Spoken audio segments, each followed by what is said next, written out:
So yun guys, bumalik yung ating trabaho na nakaraan, parang linggo. So ito siya, bumalik ngayon guys. Marami kasing may alam at maraming alam. Ang gusto ng QC, so guys, paliwanag ko lang ang gusto ng QC guys ay ganito. So ba yun? Ito.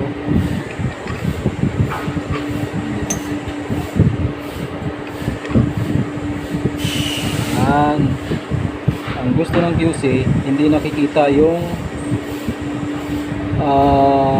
kung dyan, ito yung cooler, dapat nakapantay lang doon sa bakal yung cooler. Yan o, dapat pantay lang.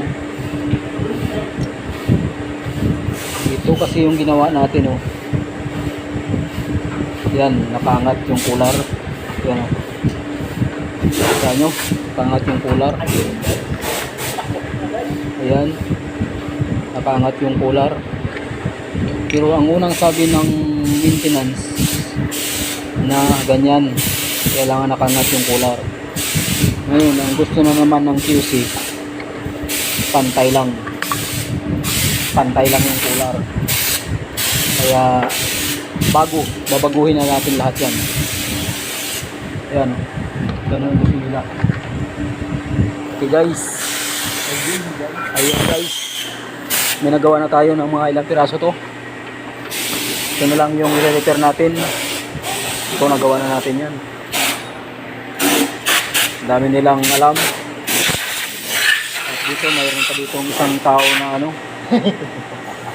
napasaway. So alas 5 na guys, kaya tigil na muna natin yung kalukuhan natin. Bukas ulit, pero bukas matatapos na to. Yan, siguro mga nakakalahati na siguro tayo. Gali yan, okay na yan. Ito na lang, yan, i-repair. Yan, yan ito, kailangan nakabaon yung cooler. Okay, okay, okay.